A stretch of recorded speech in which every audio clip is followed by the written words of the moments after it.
Felt these they did not match at all, by the way. It was a pair of white and orange Pumas, and I had a Boston Red Sox traditional on-field fitted. These are the things that I had, and I wore them shit together all the time. That hat all the time. I wore the shoes all the time. Did they match? Not in the slightest. Absolutely not.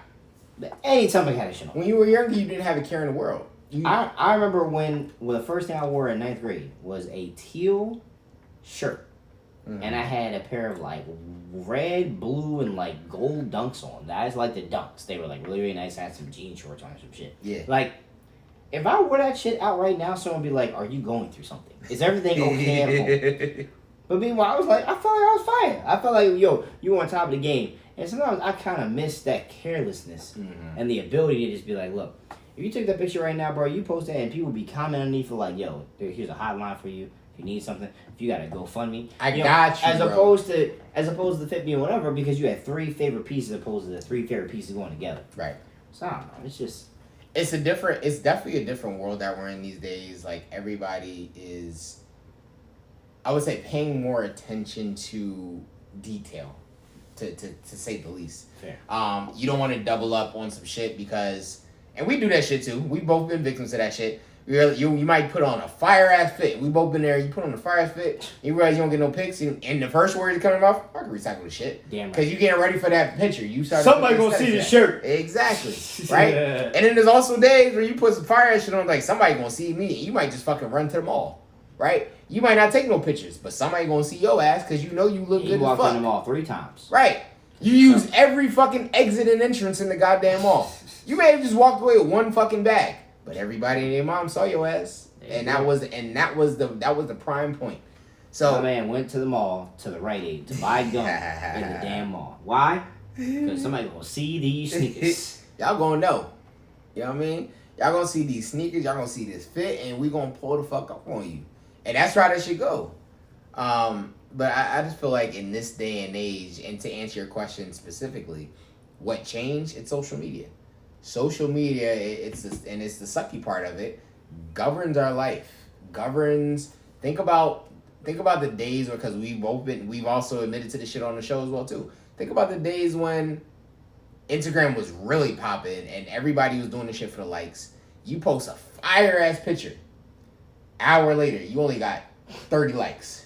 Right? We've been through those. Yeah. We've been through those days where it's like, yeah, let me take this shit off and post this shit later. Let me delete this shit and post this shit up. You know what's funny? I've never done that. I've seen, I know people that I've seen people that have done that. And once it's up. Yeah, it's up.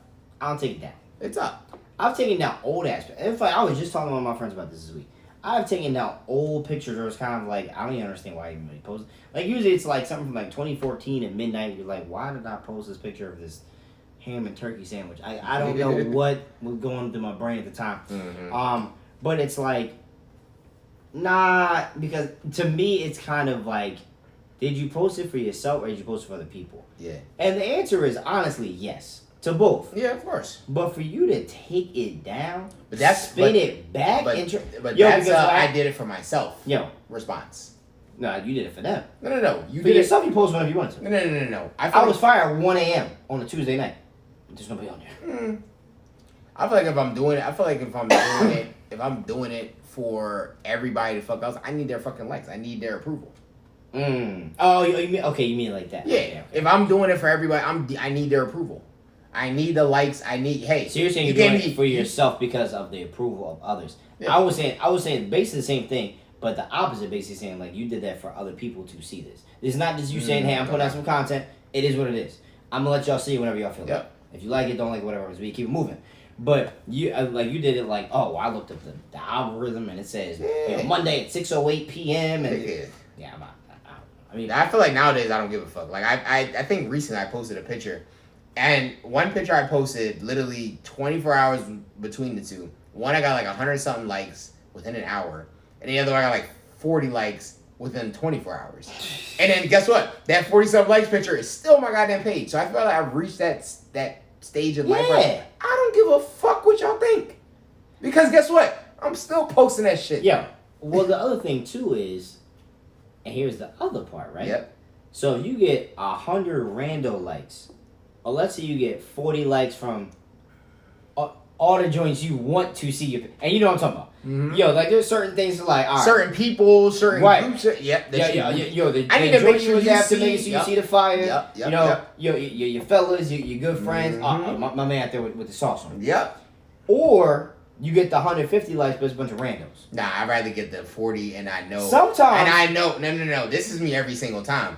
If I hate using the word subliminally, but if I subliminally post some shit, and I know certain people are gonna look at that shit, and in the back of my mind, I'm specifically knowing you gonna look at my shit, I'm cool with the 40-something likes.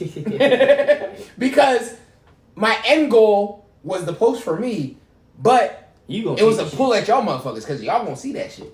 And the 3 of y'all motherfuckers or 4 of y'all motherfuckers that I'm waiting for y'all to see that shit, y'all watch that shit. So I'm like, all right, cool. Deed is done. And you straight. When you see the lights come through, you straight. I'm Gucci. Yeah, for sure. I'm Gucci. I think I'm in between. Like sometimes it's kind of like, damn, is my algorithm cooked right now? Like, damn, nobody see my shit. But then somebody else. But then you always see it from time to time. You always see someone say, like, how you post a picture, you get 30 likes, but you post it on your story and you get 300 views. Basically, like, people always gonna watch you and now it's gonna like you. People, like some people will have access to you. Now, I think I'm just so beyond that fact right now. Like, I mean, I'm not imperfect, of course. Like, yeah, you want your shit to be lit. You want how many followers you got?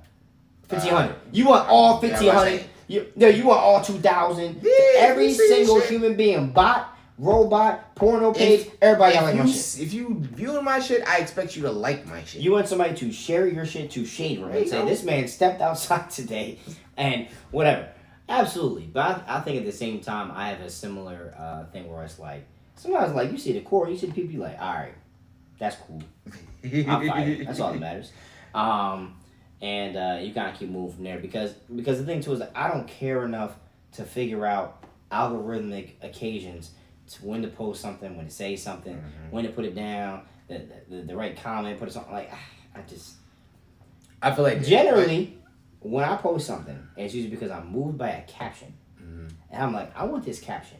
Yeah. So I need to figure out a picture that goes with this caption. And when I figure that out, then I post that shit. True. Or if I'm like, yo, I'm not about to put that shit on, or whatever, in my mind, because somebody may think it's bullshit. That's fine with me too. Of course. I'm okay with that. Listen. But if you gonna throw that shit on, right? Boom. I'm like, all right, now I need to figure out a caption. I think the hardest part is trying to figure out a fire caption to a fire picture. Because I will tell you right now, there have been times in my life that I have not liked a picture because the caption was trash on whatever picture it was. I'm not gonna lie to you. I'm a caption person. I don't know if I like captions. I don't know if I'm the only person that does this, but I have a running folder. Whether it's captions who I've heard just through conversation with people. Sure. If I've heard from a movie, if I heard from songs, I literally have, and it's literally titled Captions to Remember. So whenever I post a picture, I pull from this fucking list. And this is a ongoing running list. There's probably about close to 100 and something captions on this fucking list. But when y'all see me post a picture, 9 times out of 10, that caption came from that list. Yeah, I have go-to captions. I have go-to things. I'm also constantly like societal things. So like okay, we're gonna talk about our suggestions this weekend. Whenever you have large weekends with albums, people out and about, especially in the summertime, things like that you post, everybody's gonna pick a caption from there. But I tried to pick like the obvious ones. The bring me out the plastic and act the brand new. Like, I'm not picking that, but it may be from the song. Right. It may be like the third verse, second line was fire. Right. That somehow fit into what we were talking about. But so there is a popularity thing with that. But yeah, no, I'm not putting like if I took a picture with like all y'all right this weekend, it's not gonna be like for my dogs. Like that's not gonna be the caption, bro. It's not gonna be in any way, shape, or form. Now, could it be a line from the album if it does come out? Possible. Could it be from something else? Possible. Could it be a play on words or something that I remember for something else? I think I mean I don't like reveal all my sources and whatnot, but you remember the most interesting man in the world? If y'all go online, and I've definitely used it before. I think I used it twice. The most interesting man in the world has a list of just literally sayings. It was just like he parallel parked a train. Like shit that's so wild. It's off the wall. Yo, but there's like 250 of them joints. Like there's people made up off the commercials, whatever it's be. Some of the joints be like there's certain places I go, certain artists have like very captionable things. Play on words, stuff like that. So I think that the caption is almost sometimes just as important as the picture is. And I think the caption sometimes sets the picture off. Like the picture sometimes, like let me rephrase this. When you have a fire picture plus a fire caption, yes, you are winning. Like there's literally you have nothing. to like the picture. You have to. If the caption and the picture I don't are like the fire, person in the picture. I have to like the picture. I can hate the person in the picture, but if your caption is fire and your picture's fire, I'm still gonna like that shit. Right. Because you did your homework and you did a good job. Yeah, So if you had to put more attention on the picture or more attention on the caption, which was more important? For me, Mm-hmm. I'm not even gonna lie to you. I feel like the caption. I feel like personally, you can take an okay picture, but if it's with the right caption, that picture is gonna get you an extra 50-something likes. I'm gonna tell you right now, I felt madder with a better caption than the picture and not getting more likes than having a better picture with a lesser caption and they get more likes. I was like, yo, I really worked on this caption. This caption is top tier. Like, I really, spelled it out right, spaced it out right, emojis, whatever it happens to be. I'm like, damn.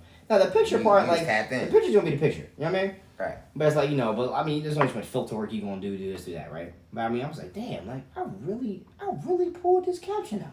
I really did. Like, I was proud of my work. 28 likes 2 days later. I'm like, God. Like, you know what I mean? That's how I be. But that's also to my point where it's just like, I feel like in this day and age, I'm okay with that. I'm okay with a fire at now. I'm not okay with y'all motherfuckers not appreciating that shit. Fuck y'all. But I'm okay with that fucking that artwork still going out. And y'all gonna glance that shit. Like the crazy part about it, somebody recently followed me and liked my birthday picture from this previous year. And I was looking at cause I haven't gone to that post at all, and I was looking at the interactions. That post alone has touched over 3,000 accounts. I only have 300 likes. So slip your hashtag. That's all. Say when you talk about the ratios and all that shit, I don't give a fuck about that shit anymore. I thought it was a fire ass post. I like the voiceover. I thought I did a good job with the fucking video. So y'all motherfuckers gonna see it. If 10 of y'all like that shit and it was my fucking birthday, I don't give a fuck because guess what? It's still on my goddamn page and it's even pinned to the top of the page. So all y'all gonna see that shit. I need to pinch it. I got some shit. I need to do. I don't pin things. I got my 3 favorite posts pinned. I have a pinned tweet. I got a pinned tweet.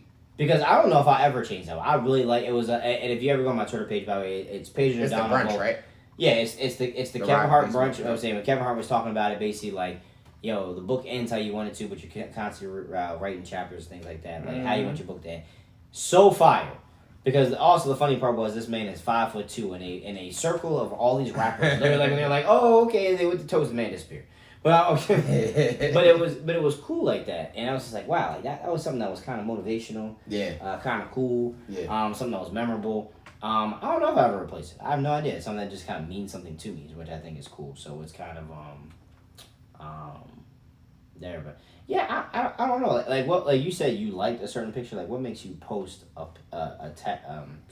pin a picture at the top of your Instagram? Like what makes you do that? So for me, right, and this making sure I remember which pictures. So for me, there were meaningful posts, right? So one was the launch of my business. Okay. So that was a big moment for me.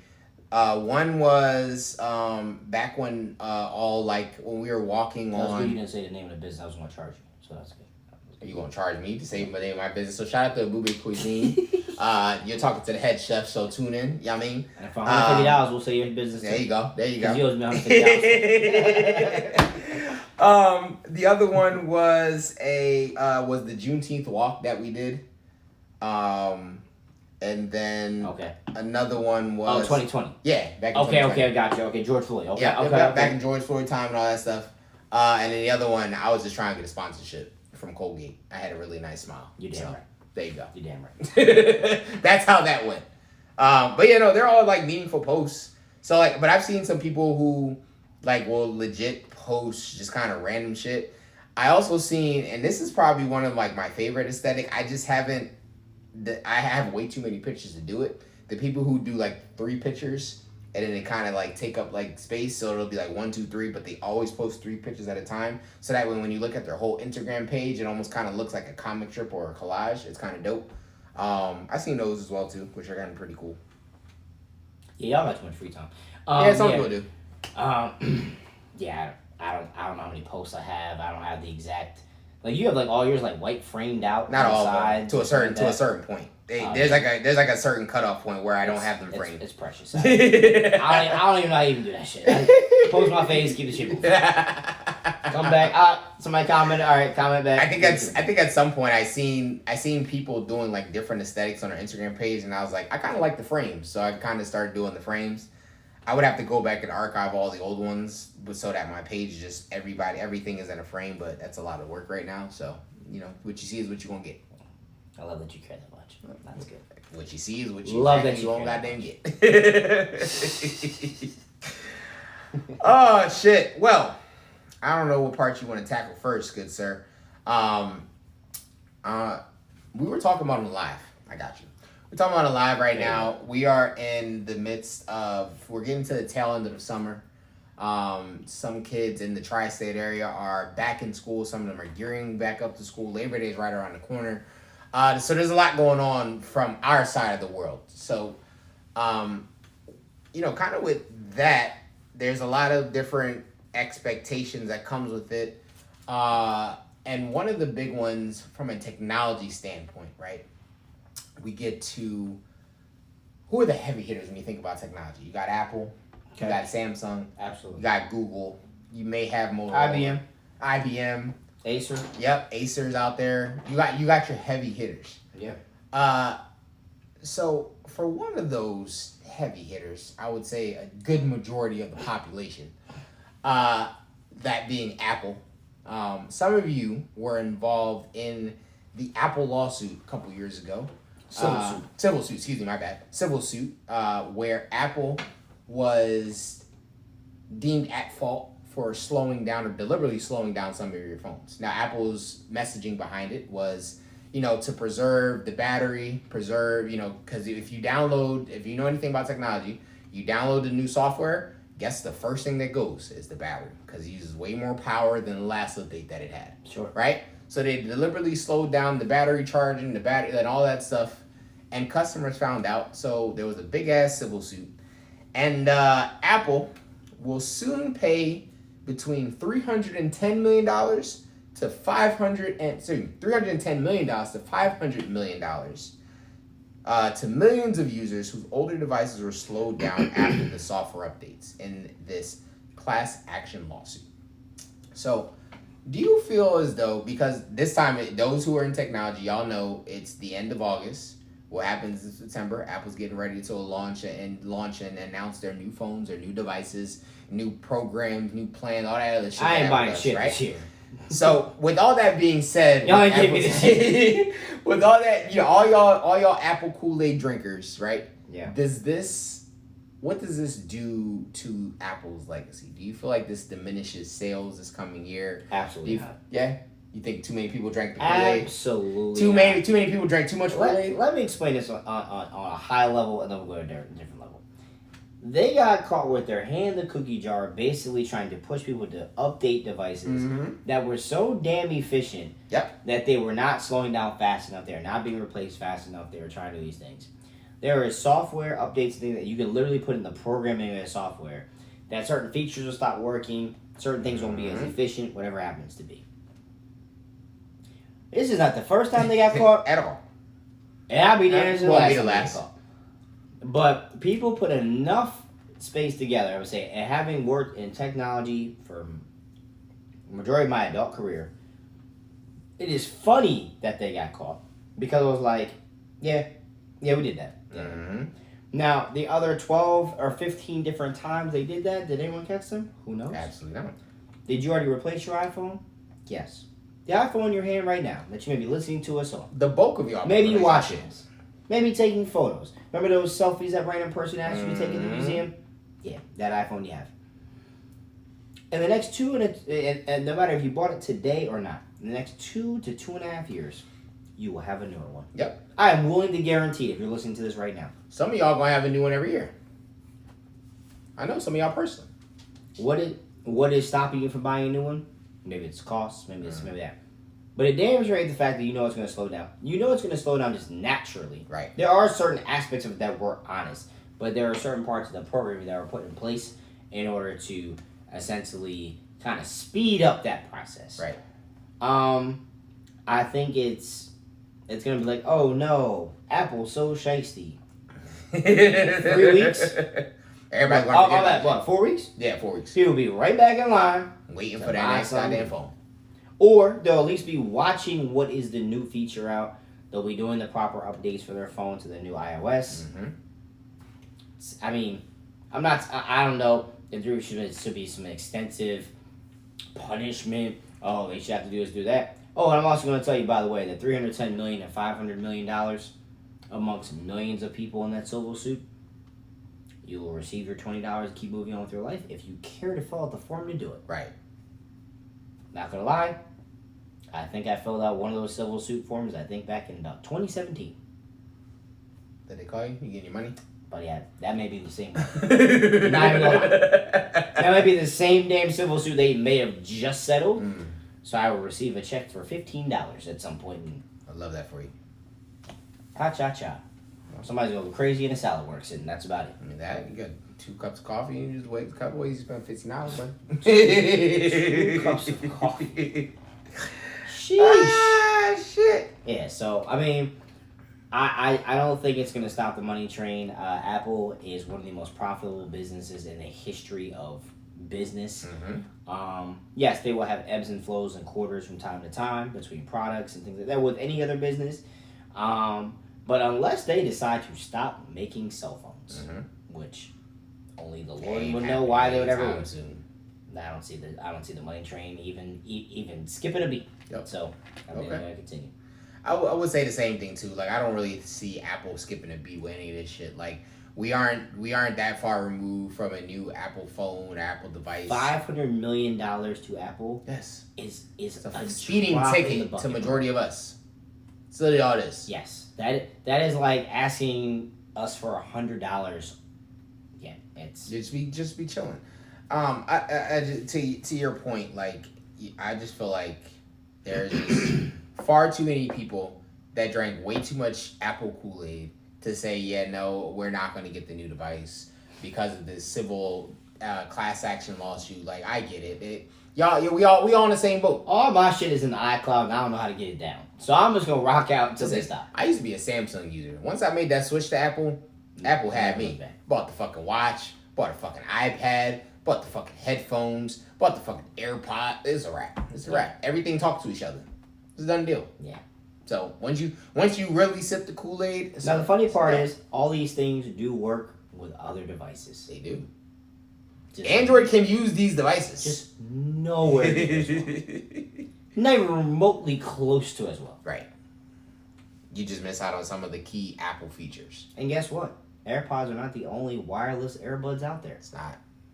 It's just that if you put the sales of all of them together, Apple's in that same price point, buddy, it's not even close. It's not even close.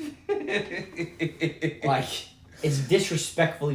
Not in that same price range. Now, you get like a little $20 Amazon Jones. Yes, there's more of them being sold. Yes, 100%. Pretty sure. Yes. Because you have the ability to just buy a new one if you break the chips. But if you put the wireless headphones between the price of $150 and $300 and put them all together, I am willing to bet just one model of AirPods, not even all of them, just one of the models, probably blew them the fuck out. Facts. And then even gotta be the damn pros. Let alone all the ones that y'all motherfuckers be losing. Y'all motherfuckers be trying to replace one. Like, yeah, Apple's making a ton of money off of us. And they just sitting back with their feet kicked up. They ain't give a fuck. Because we going to continue buying their shit. Look, I've been in some very nice malls. Mm-hmm. I don't know a lot of Microsoft stores. I don't know a lot of IBM stores. It's very rare to find a Samsung store. But I'll tell you one thing. I've never seen a nice mall without an Apple store. Yep. And them shits be slammed 24/7. No matter what time of the day. 365. Absolutely. You got Christmas time, Easter time, Flag Day. It don't even matter, bro. It don't even gotta be no new products out. There's you people in there just for the vibes. That shit was packed on Columbus Day. Like, nigga, what? Cinco de Mayo when they're just buying red, green, and white phones. I fucking kid. So Apple also releases a PSA during this time frame. They just want y'all to know, if you are a overnight charger, so those who like to plug their phone in overnight, Especially 99% of us. Yes. Those especially who like to plug their phones in on a corded charger and leave the phone next to you in bed. Just please be mindful. Apple shies away against that. It could result in a fire, electric shock, injury, or damage to your iPhone or even other property. So just be safe. Apple wants y'all to be safe. They want y'all to continue buying their products. They want to continue taking your money. But that can't happen if you are getting burnt by the iPhone product. So just keep the shit away from your head or your body as itself when you plug your phone in at nighttime. And while we're touching grass, just keep charging your phone where it is. You're not going to change it anyway. You probably won't. Yeah, that damn train moving to charge. You probably won't. Yeah. Listen, I bought a longer charger just so that shit can sit next to me in bed. I don't have to turn over anymore. Right. I think that's the funniest part too. Like, they know what they're doing with the charger. Right. Like, yes, you want a 6-foot charger because you want to be able to sit in a chair, Mm-hmm. not to be plugged into the wall. But it's also because you want to be able to comfortably lay, snuggle yourself in the blanket, and scroll whatever it is until you pass out. And I ain't got to worry about and still get power cord to your being short. None of that shit. None of that. Yes. I'm not gonna hold you. I remember a couple years ago when wireless chargers were like really like all the flame and all the things to buy. And they're cool. Don't get me wrong. Yeah, no. MagSafe chargers are cool. I think MagSafe is cool because it allows you to wirelessly charge while still using your device. Mm-hmm. But when you have to do whatever you're doing, and unless you're like listening to music and cooking or something like that, and you're putting in a wireless charger, I would be safe to say I don't feel like wireless chargers are nearly as popular, unless you think that many people have that many wireless chargers now too.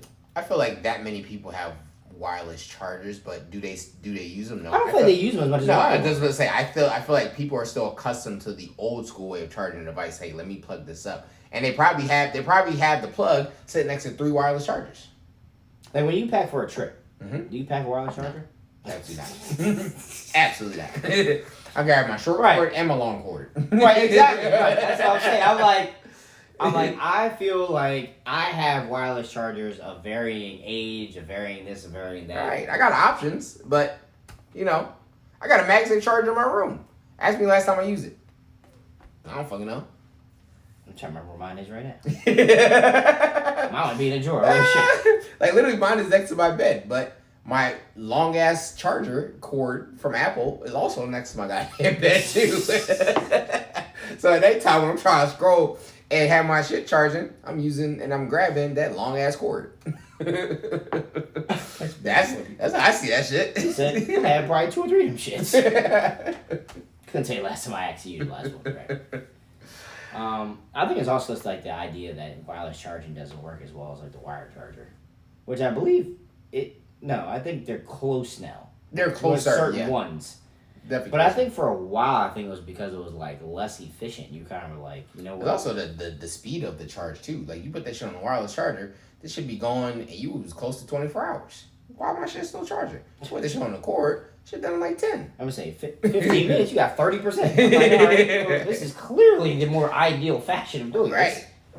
I think the one thing that, and this is also something that I read on too, the one thing that people don't, and it's funny trying to comprehend these days is, is it safe to keep your phone plugged in on the charger? What does that do for your battery? Because that's funny. You always hear customers say, like, "Oh, well, is this going to kill my phone? Is it?" You always hear those questions whenever a new phone comes out. What does this battery look like? Or Apple's infamous now. They don't even include the new charger with the goddamn phones. So it's like, You don't get the cable no more? no, you get the cable. I said, I'm talking about the plug. And they want you to buy the plug separately. So it's like you sitting there like, they didn't give you the cable. oh no, Yeah, the plug. Yeah, you sit there with the plug and like, well, this is for the phone. Then is it safe? Is it not safe?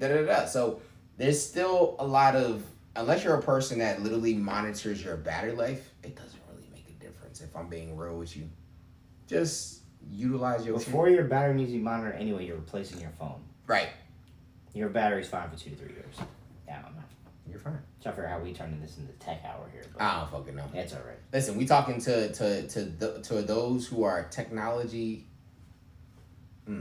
deficient. Technologically challenged. There you go. And those of you who are of the 40 plus range who just don't know how to use technology more, this is for you. Fresh Cuts Pod supports this message. I already somehow figured out how to get the Fresh Cuts podcast.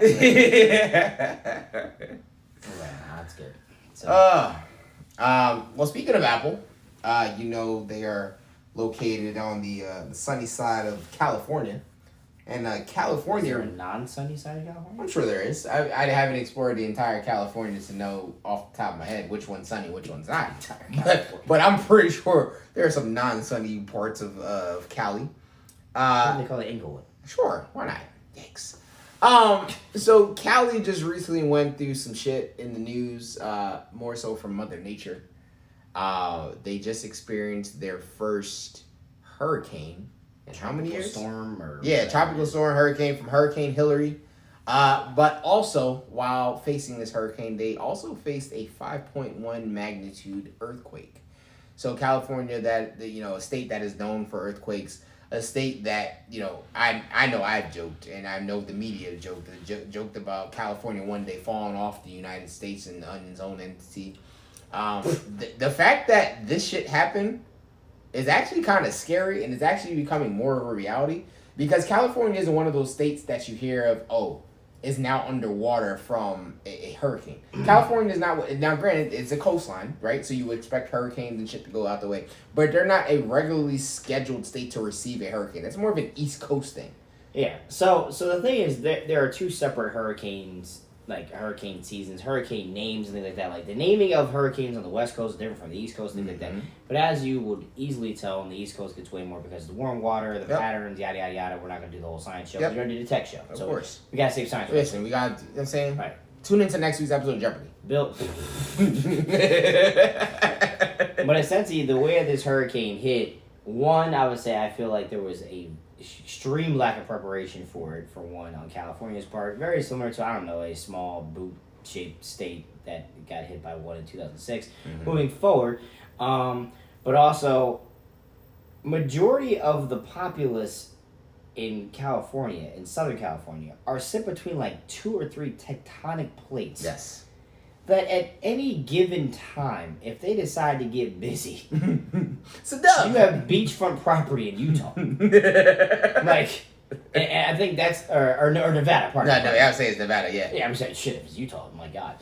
So tomorrow. So it's not if. It's more when. like when. You're literally rolling the Russian roulette dice of nature. Essentially, we're waiting for LA to fall into a vat into the ocean. But yeah, so the earthquakes and that. But again, this kind of also goes back to what they were talking about with global warming. Yep. Affecting the temperature of the water, affecting the temperatures, and just things the like heat that. in general on this planet. Like, correct. We are in some of the hottest days. Now, granted, I know we talked about it, on the pre-show, the weather over here is starting to get a little bit more mild, but this summer alone has been the hottest summer ever recorded. Overall, right? Yes, overall. Like, the temperatures we've gotten this summer. I think for the world, I don't think. Not just here. I'm just saying, the world in general. But we talked about it on the show recently. Like, some of the high weather marks that we received here in the tri-state area, some of the high weather marks that we received down in Florida and Texas and even in Cali. Like, you can tell there's something that's going on. And regardless if you believe in global warming or you don't believe in global warming, you can honestly see there's something going on in the world that isn't right. Well, I would hope that, if you can't, rub 2 sticks together and make a spark, listen, there's somebody who told me recently that global warming isn't real. And I literally looked at it and I'm like, do you not see what's going on in Canada or in Cali and I just started naming Hawaii? Shit. Yeah, Hawaii. Like, you don't see none of this shit. And he's kind of looking at me. It's like, oh, these are natural disasters. Like, all right, I'm over this conversation. Yeah, well, I mean natural disasters are going to happen, sure. Yes. I mean, there's also biblical natural disasters. Of course. To come to. So we're just trying to figure out if we're in the end of everything or it's just really I bad don't think we've reached the end of times yet. But the end of times is coming. Yeah, about 50 years? It's about. Okay. We'll be old by then. We have a couple extra grays. I mean, I don't know. Like, the sexy red songs get worse and worse. I'm starting to think I think we're close in 50 years. Listen, she about to be spitting during the end of the world. Just I her giving a concert. Her and Sukiyana. I think the sound of the world ending is somewhere near about a Pound Town remix. That may be blaring over speakers in your concentration camps as the world is falling, imploding into itself. Yikes! The fuck is we doing? But I mean, so first and foremost, I would say for the people that are affected by the hurricane, prayers go up. The people affected by the fires out in Hawaii right now, out in Canada, like earthquake. Yeah, I'd say they're still burning. People forgot about the air quality thing that happened. If you 2 months ago? 2 months ago, yeah. About a month and a half ago. I mean, these are all things that are very aware of. It should bring up awareness of essentially what's going on with the planet, what's going on with the world. Yes. And it's not always. It's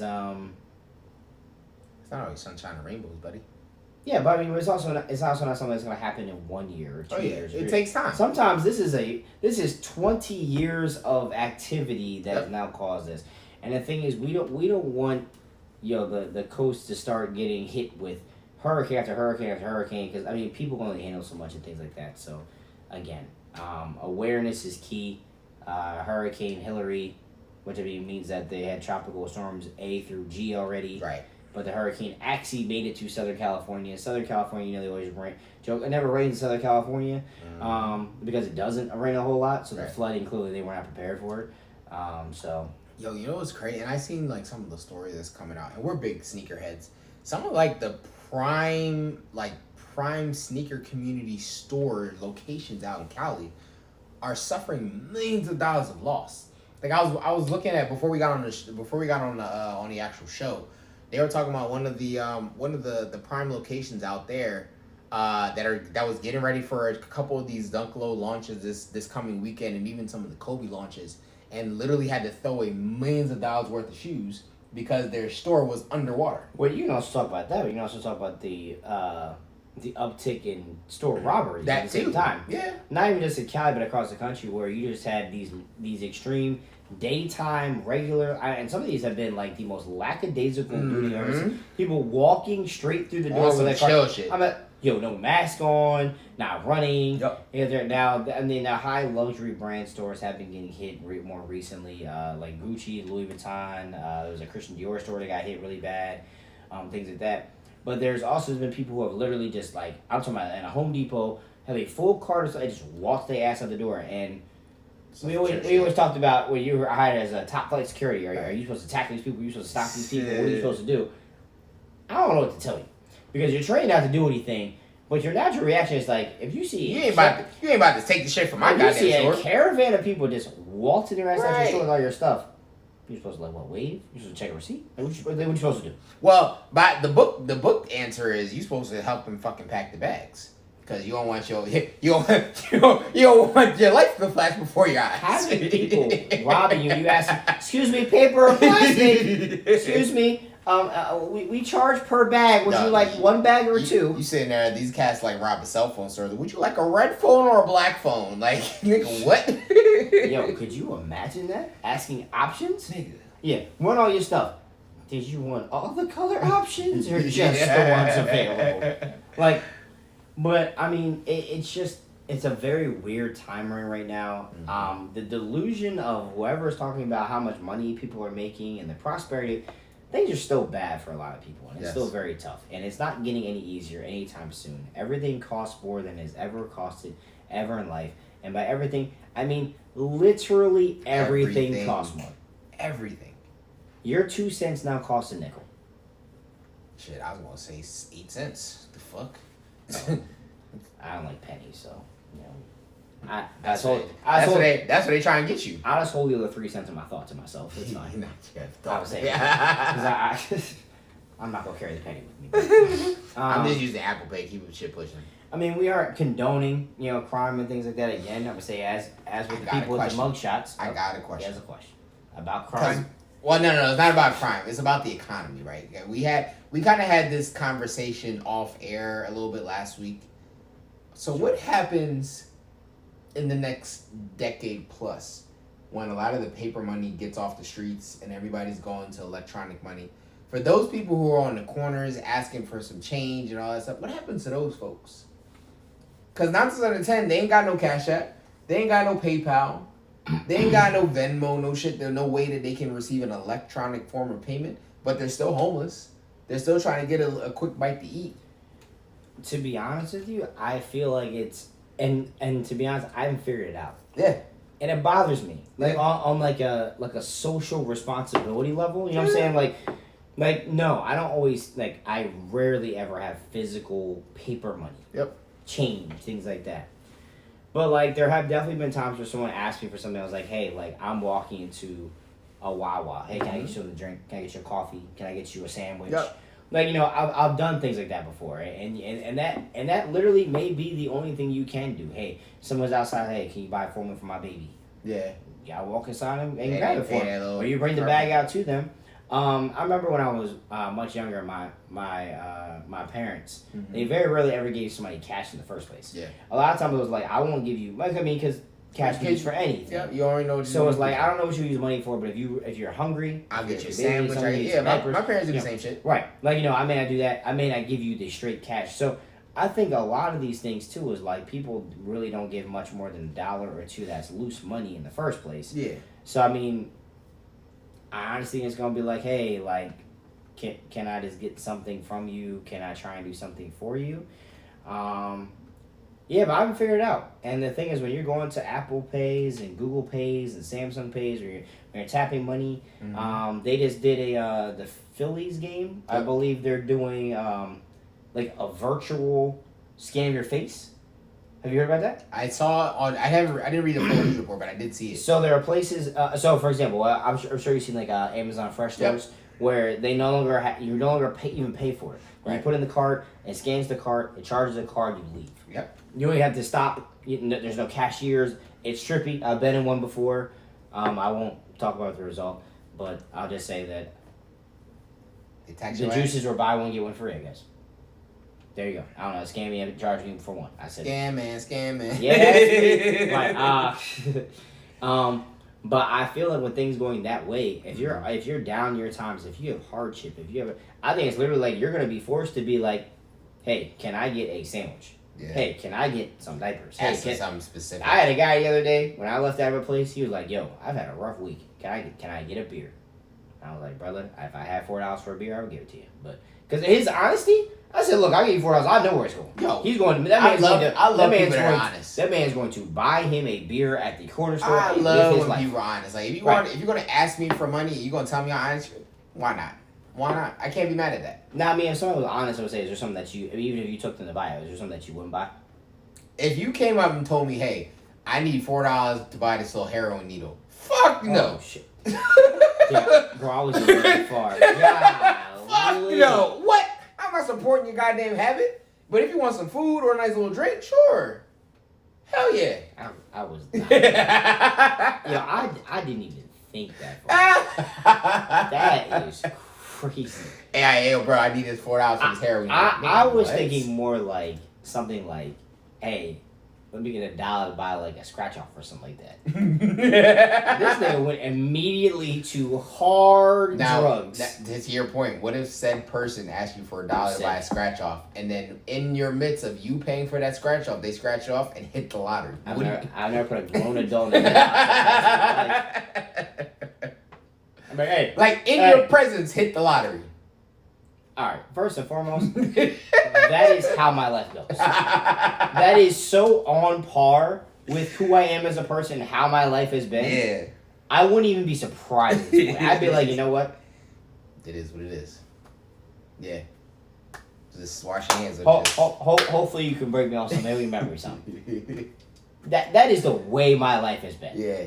But like at the same time, it's kind of like maybe you were, and then you know, like the Christian raising us was maybe you were the blessing that somebody needed. Maybe you were the person that brought them out of their dark spot. Like, but I would have a hard talk about myself with that ride home. Like, Peter, that wasn't for you. God did not want you to have that.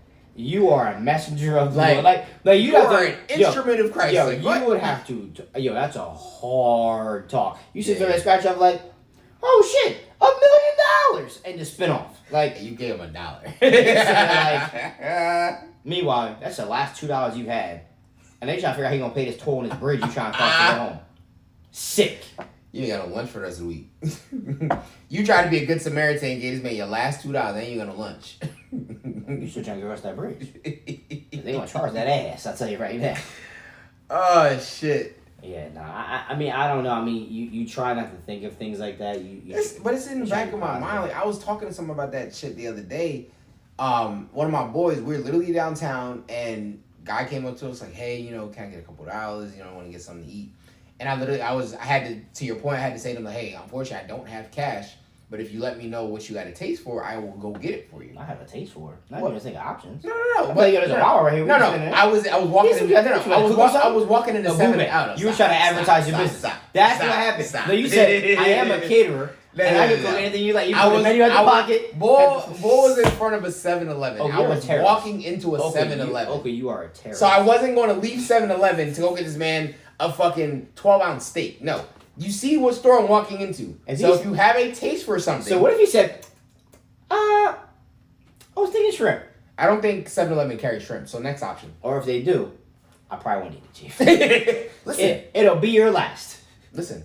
I'm offering you food. If you want to put your stomach through 7-Eleven shrimp, Yo. that is between you and Jesus. because I guarantee you 7-Eleven shrimp is going to be $4.95 for a 15-piece. Oh my god. Oh my god. You got me over choking. Yo. You look at me like, okay. Sure, okay. That's what you want. Ain't my $5 going in my stomach. You want the 7-Eleven shrimp po' boy, please? A shrimp po' boy at 7-Eleven is fucking wild. I mean, that's not as bad as sashimi, but, shit. Whatever. First of all, if you pull up and the 7-Eleven has shit, can you imagine pulling up in a 7-Eleven and there's like a sushi chef in the back just slicing sashimi in the back? People willingly ate egg rolls from Wawa. No.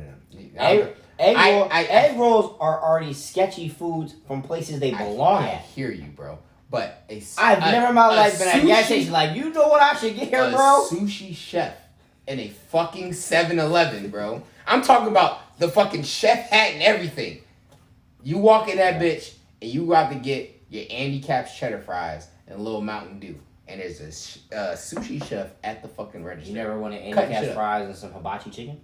Absolutely not. At the 7-Eleven? That's never been. It's never. That's not my range. You need to try new things, Oka. You need to try new things. That's not in my range, unfortunately, buddy. Shit. All right. Yeah, I can't say I've ever had that's a pretty wide menu.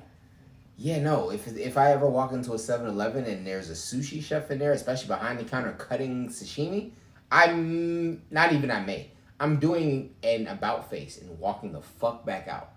Fuck all that. You want to ask for his credentials? Nope. Oh, okay. I don't even want to know.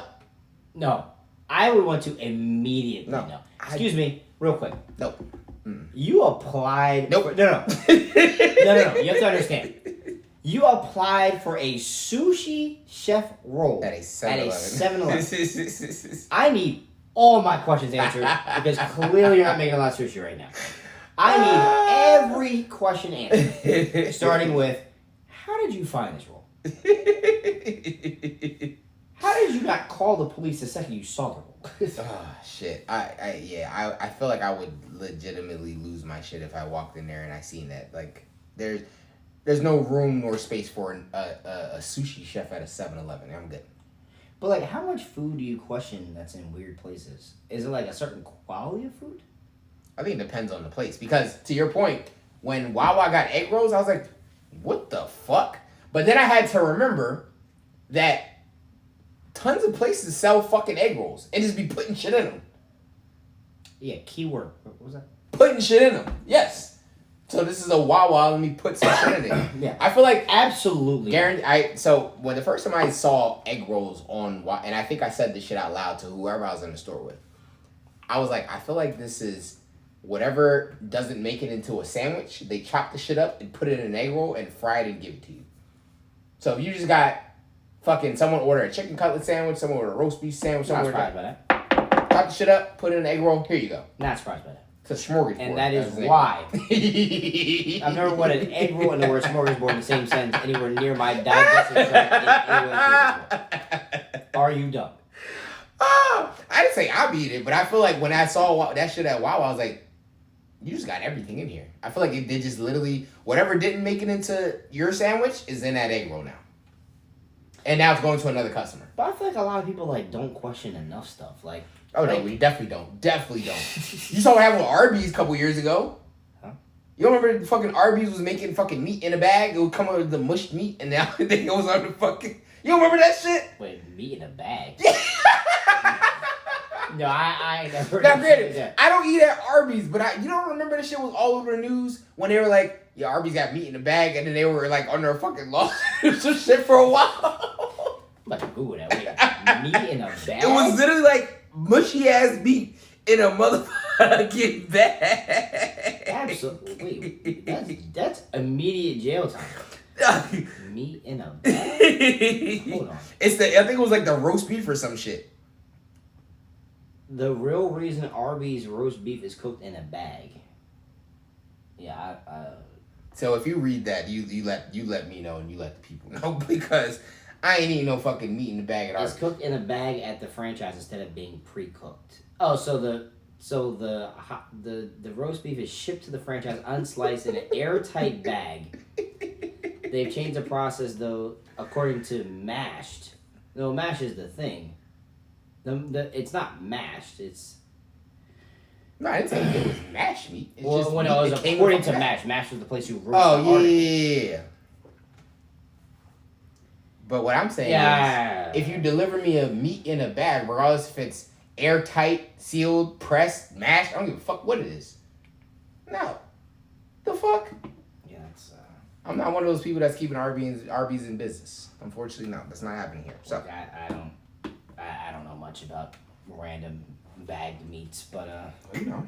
But I mean, but then again, I also am an advocate for McDonald's, so I'm pretty sure McDonald's never been in the news for meat in a bag. I mean, they've been in the news for other shit, but you know. I think that's the only thing they have.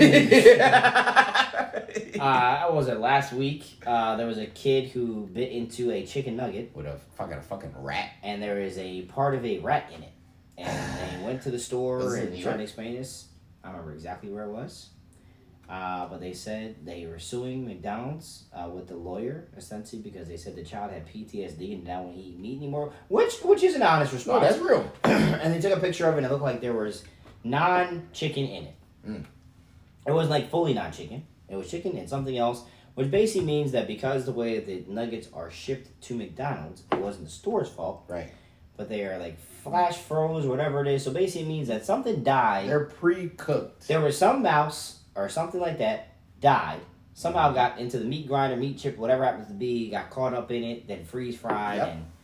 And now it's in your chicken nugget 6-count box. So they were saying that they had like a, what do you call it? They were saying that it's $1 billion corporation. They should have checks and balances and that and third. And I was like, well, not gonna lie to you. When you, make 40 billion chicken nuggets a day, and you make them very fast. Yeah.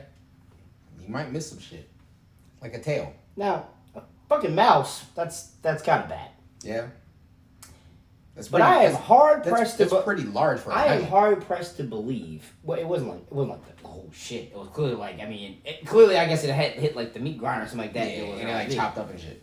Right, but I am hard pressed to believe that almost all of these plants, all of these things, all of these whatever happens to be, don't miss a few bugs, a few this, a few that. Like it's just when you mass produce something to that level. What's your level of effort? If I'm a multi-billion-dollar corporation, there's only so much you can watch. That's what I was about to say. Like, that level of effort is... Like, how many nuggets do you think McDonald's makes a day? A day? At least 2 million. Hell no. They sell 2 million. They make... Oh, you said make. I'm talking about sell. I feel like they sell like 2 million nuggets. I feel like they make like 10 million nuggets a day. At least. So, something obscene like that. Because, I think they sell nuggets right now, right? Mm-hmm. And I'm like, okay, So you have all these plants, all this, that, third. The cleanest plant on the planet will still have a fly. Yeah. Now look, again, I'm not saying an entire mouse being chopped up in something. Because the other part of me is like, well, if they got in the chicken nugget, I'm like, that probably means there's at least 3 other chicken nuggets somewhere. Extra protein. Okay. That's what you into. All right. Not at all. Not me, but for those people that are. That's terrifying. So, if you see a tail in your chicken nuggets, send that shit back. Because remember, kids, chickens don't have tails. They don't. Well, technically they do, but they have feathers on. Got feathers, little poof. I mean, little. It's like a little nub. Speaking of random places and random things, where's the most random venue or location you've seen a concert? I have seen a Bad Bunny concert as a pop-up on top of a gas station in Puerto Rico. Oh, that's kind of lit. And for the level of the... so, I mean, I've seen, like, smaller concerts kind of pop up somewhere, like, little pop... Like, when was it? When Lil Uzi pulled up in New York and shot, like, the I Just Wanna Rock video? Yep. But the level of... The god level of artist that Bad Bunny is to be standing on top of, like, a Sunoco rapping his music... Yeah.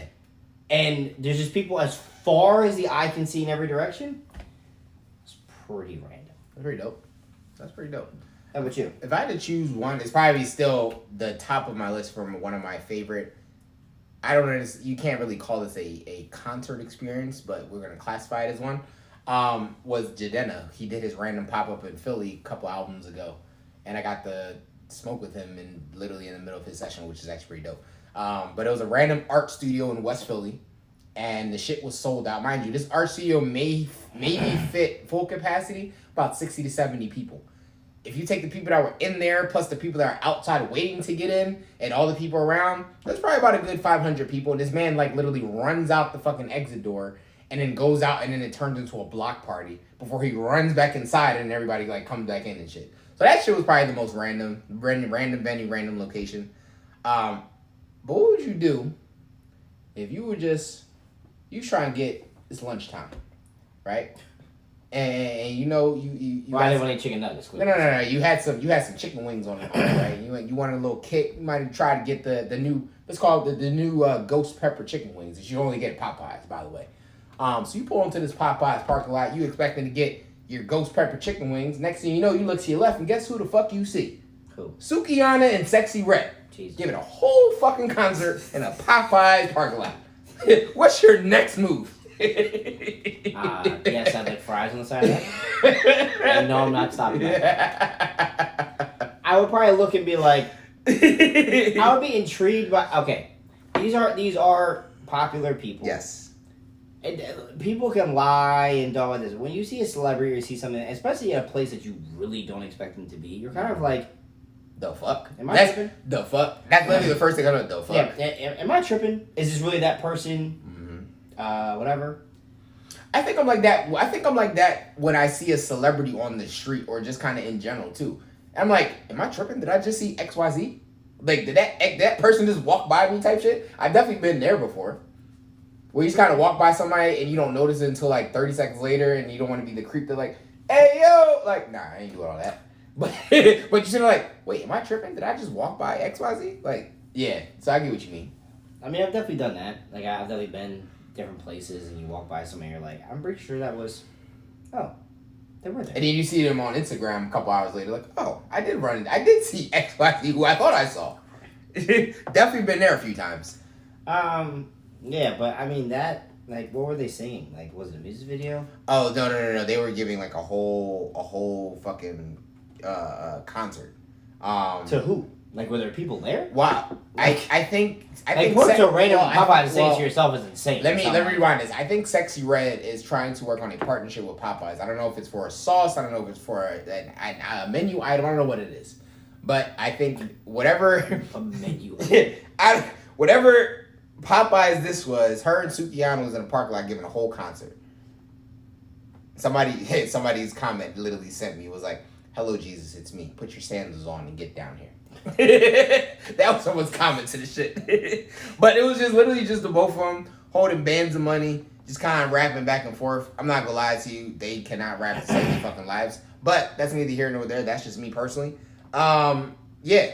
And that's literally what the fuck it was. They had a couple dancers in the background twerking and shit like that. I'd probably stay for the twerking part. And, everybody like a little good fat ass shaking. I mean, is that any different than if you went golfing one day with your friends and you saw Sway Lee and, oh God, what's his name? Jimmy X, shooting a video talking about all my chicks do yoga and just having an entire golf course of strippers and models? I feel like that's more random than this. Because you can imagine all the random shit you see in parking lots. I feel like this falls within that same umbrella. But you walk into a golf course, you're not expecting to see half naked women out there fucking twerking. No golf course in the United States do you expect to pull up and there's umpteen amount of women and literally half dressed and just shaking ass. Not plausible. I mean, maybe then improve membership, Yeah. Freestyle Fridays. Your local golf club. Oh shit! They give away free memberships for the weekend. I have no idea. I mean, it's like, what would you do? Yeah. I don't really know. I mean, I don't think there's really much you can do short of make sure you get back on time to your lunch break. So those takes a couple of minutes to get those wings under the fryer. So we gotta.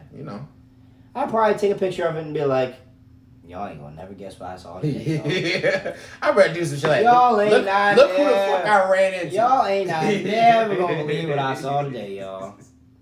Look who the fuck I ran into.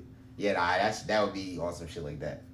But yeah, I saw that video and I said, nigga, what? At a Popeyes? But then I remembered who the fuck was in the video.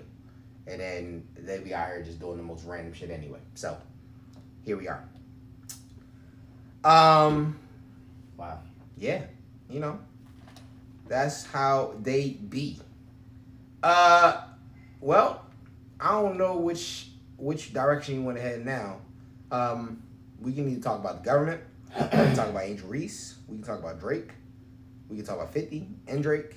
We'll put 50 and Drake together. Let's go with Angel Reese. I got something else too. So Angel Reese. So those who do not know, LSU basketball star, been in the news quite a lot recently. This, I guess, and the reason why I brought this topic up is just a continuation from our conversation either last week or the week before. We were talking about, would you trade lives with a celebrity? How would you feel about living a celebrity life and all that shit? That was right up the alley. Exactly. Sure. So Angel Reese is a student currently at LSU, and she has been in the news for tons of things. After they won the national championship. Yes, after the national championship. So You Can't See Me celebration, going to the White House. Yep. She has NIL deals. She was in the Put It on the Floor 2 video with Cardi B, and I was trying to make sure I actually named the song. Yeah. Things like that. So the last 12 months of her life have been, I would think, and tell me if I'm wrong, there's not a lot of people that can really say they've had a better 12 months been pretty lit. Than Angel Reese. Been pretty lit, right? But as lit as that can be, that comes with its own version of stipulations and things that comes with that. So for Angel Reese, person who was just kind of living a normal lifestyle, would get up, go to class, play ball, won a national championship, right? That was just her everyday life. Right. And now things have changed. How many times we brought her name up on the show? Might have posted something that was taken the wrong way. Anytime she posts something on her story, it's through TMZ, it's on Shade Room, it's on Spiritual Road. Like we've talked about, we've mentioned her name quite a few times. And from a person that's going from a normal lifestyle, sometimes, and making that switch, sometimes it can be a little overbearing. And for Angel Reese, she's going through it a little bit, where she was saying she completely changed her on-campus lifestyle. So she doesn't even go to class anymore. She takes all online classes. Everything she does outside of going and playing basketball is not even in person anymore. So when we were talking about, and just kind of bring back up, we were talking about a couple weeks ago, would we be comfortable living the life of a celebrity, right? Would we feel fine switching lives and taking on everything that comes with it? So in her lifestyle, right, when you win a national championship, she's a very attractive woman. She was been in music videos. She was like Sports Illustrated. Exactly, right? Yeah. It was on Sports Illustrated and all that other shit. Now you have all the shine on you. You have the extra publicity, so your lifestyle changes. You can't. There's certain things that she had to switch out, You might not be able to go to basketball practice the same. You might be able to go to, in her situation, you might be able to go to class in person the same. So she switched to all online classes. And I think I was reading the interview where she was saying, if I don't have to be in the public, I'm not going outside. So this level of fame that she has now ascended to has completely given her life a 180 turnaround. So I just found it interesting because we were having that conversation to see that someone who has done it. Now, granted, I didn't play ball professionally. You didn't play ball professionally. So we don't know the level of stardom that comes with that, right? We hung around basketball players, but there's a certain level of stardom when you're on campus. And then a team in a school like LSU, there's a certain level of stardom because they're on a national level, right? I would say you have the national, you have the national cameras, you have the national attention. Exactly. You are expected to perform very similarly, if not even better, this year with the team. And I mean, also you just have a large populace of students too. So I mean, if you're like the greatest player of all time, it's at a very small school. You deal with 500, 600, 1,000 people, no big deal. You're at a school with 15,000 students. Yeah, it can be kind of overwhelming. And I think, kind of going back to it, I think that I would still go with being rich and famous, all things that happen. You know, the LeBron Jameses, the Angel Reeses, the Messis, the all these different people in the world. But, I mean, that's definitely a look on maybe some like the flexibility and the negativity of the sense of where, you know, you want to be able to experience, like her college experience and our college experience, I would say, will be very different. Yeah. Not even just because of, like, remember a couple years ago we were talking about, like, I couldn't imagine going to college during COVID. Yep. I couldn't imagine going to college where I couldn't go to class, I couldn't go to parties. I gotta be sitting behind the screen. And yes, I literally can't sit at the caf. I can't function and go to all the things that the social aspect of college is taken away from me. Right now, while there's clearly great benefits of this, a lot of money, a lot of business opportunities. I would say that she was quoted and said, "I'm not going to the WNBA because I'm making more money right now." Mm-hmm. That's lit. I wouldn't say that I would necessarily quickly turn down those opportunities. Yeah. I mean, that's once in a lifetime stuff. That's money. That's life-changing, family-changing, generational-changing money. However, you know, your college experience, you know, maybe being a little skewed. So, I mean, hopefully she got to party before, you know, she won a championship. Who knows? I feel like she definitely lived her lifestyle. And this also puts me to another point, too, because I had a follow-up question to this story. Do you think that now they are offering and allowing students to get paid for their name, their livelihood of their name being used on? Yeah, the NIL deals. Yeah, right, absolutely, 100%. Do you feel like that's now going to, in her case, you already hear it now, is like she's getting paid more money now, so she may not look at the WNBA. This may alter her lifestyle. Do you think being able to give student athletes, let me be more specific, student athletes the ability to get paid for their likelihood, for their name use, for all the things that they bring to the table, do you think that's going to alter the world of professional athletes? Oh, I think 1,000%. I think more people will be motivated to stay in school longer. Okay. I think more people will be motivated to finish their degrees. Now, what about actually going to the league? Do you think that now that slows down that process? Well, I think for some people, I think the honesty of it, and I mean, look, y'all can say whatever y'all want to say. I know the truth. If I was in a situation like this, let's say you weren't raised very rich, you weren't raised very affluent. The moment you get some paper, the ability to go as early as possible and make life-changing, family-changing, generational money. I'm going before I get injured, before I lose my window, before I lose my popularity, things like that. When you have the ability to do this earlier, without all the rules, regulations, spotlights, things like that of professional sports, sometimes that can provide an advantage to you. And then when you have those things, it also helps you to set that tone. Now, for example, every athlete does not make $1 million in NIL deals. Everyone does not get a car dealership. No, there are other people that you have the ability to use your likeness and things like that, but everybody doesn't do that. Your opportunity may still be to go to the league. You're going to make more money there. Your opportunity still may be to, you know, go after this career that you want to do because that's going to be more money there. So that's something that I think is kind of based on each person. I mean, I'm sure like for every 5 people that make $1 million, there's probably 35 people on a team, on a football team. Seriously. Yeah. I mean, for every 1 basketball player that's making $1 million, probably another 5 or 6 of them are making, you know, $10K a year. So I think that it's much like the league too. Like when you think about it, most teams have their star athlete that makes XYZ millions of dollars, but the average pay or the average, salary or things like that is not that much. Mm-hmm. I don't think the average salary in most sports is $1 million. Or over $5 million. I mean, your league minimum may be like 800,000 or things like that, so it's kind of going to push that number up. Right. But there's more people on a football team making $2 million a year or less than there are making $15 million or $20 million a year. Yeah, absolutely. Like, you're going to have your one or two couple positions, so I think you have to kind of weigh that out. The average NBA player last year alone, this is values based off of 453 player signings. Yes.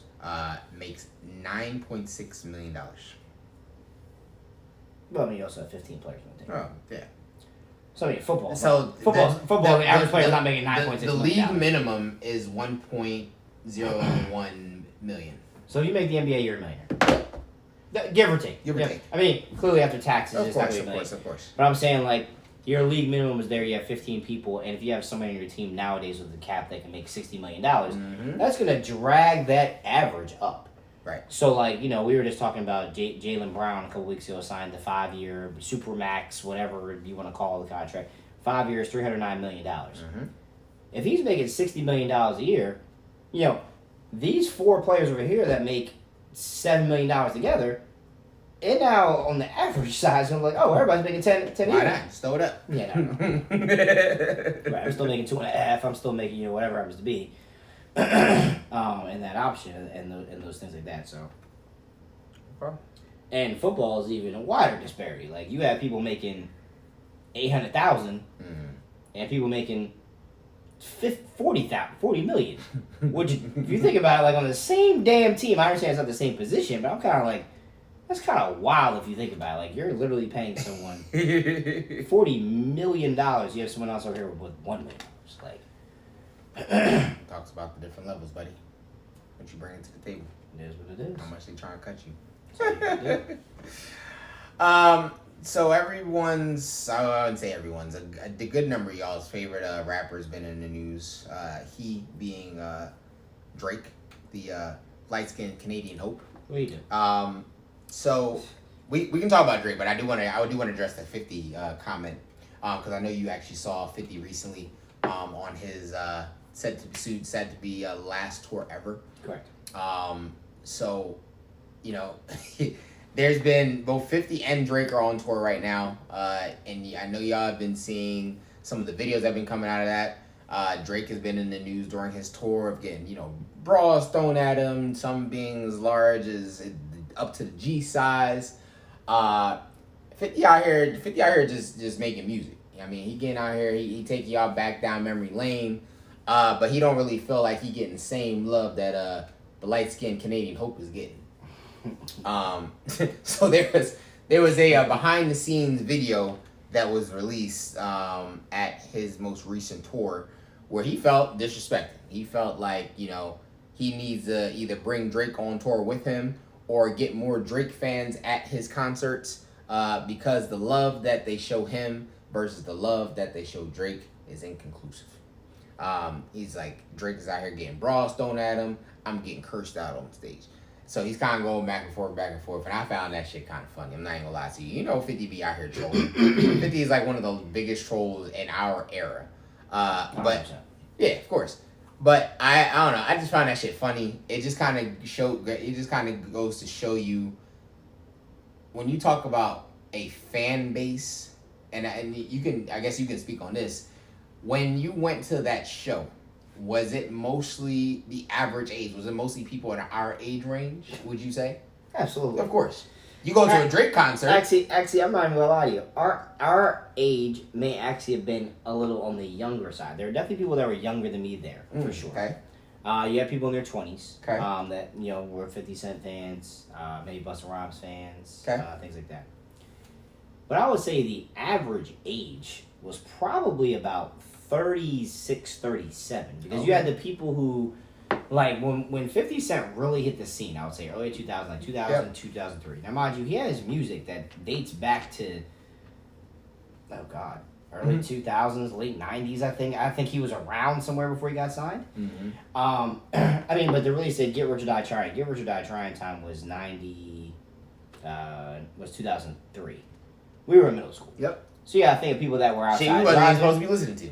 Yeah, you guys think people were outside driving, people were outside in the club, people were outside doing so like there's definitely a demographic of space and time and energy that definitely will celebrate him in a different way.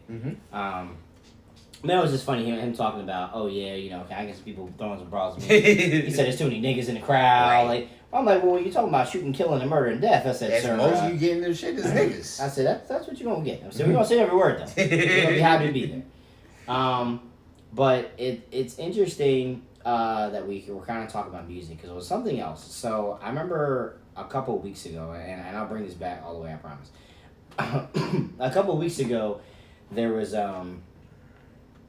Caribana, essentially a carnival. I believe it was in Toronto, and there were some caravans, and basically the caravans are like just groups of people and things like that that were playing non-soca, non-African, not Afrobeats, or playing. Let's set American. the premise for y'all real quick. So those who don't know how carnival works, it's a big. Just think about this. It's just a one giant ass fucking party / function in the middle of a street, and you kind of following these large deconstructed 18-wheelers sometimes, where they pull out the truck bed and you're literally just a bunch of DJs, dancers, and you're making your way through the city. And then you got a group of people, almost kind of like a flash mob, but just enjoying life behind the truck, just kind of going with the flow. That's the easiest way for me to describe it. Now, a lot of these things are traditional and kind of come from Caribbean islands, and then this is where I kick in Pete. So go. Okay, there you go. So now we have set the table. There you go. Some people complained essentially the fact that there was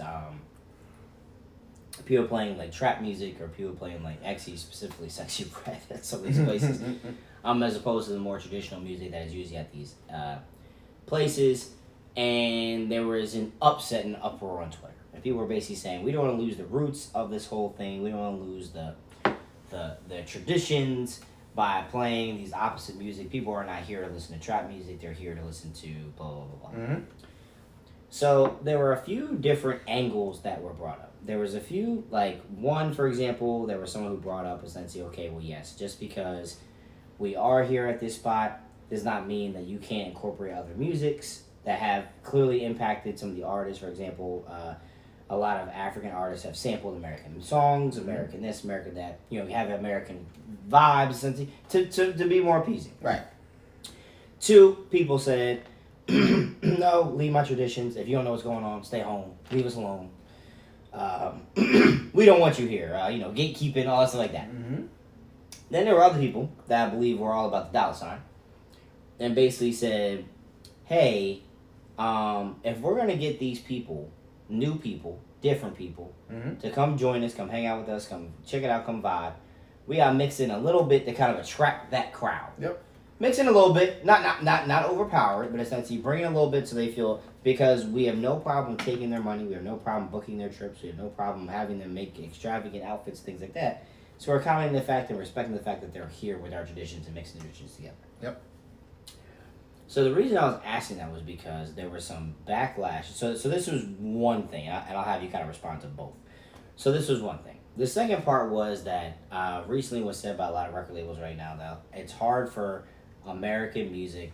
A lot of people feel like it's in especially rap music specifically. It's in kind of a dark place. It's in a tough spot, and it's definitely different. Yo Gotti went on record and said like the music after the pandemic is way different than before. Yep. And they said like the environment of essentially being signed is very difficult because a lot of record labels are going after Latin music and Latin rappers, and they're going after Afro beats and African artists.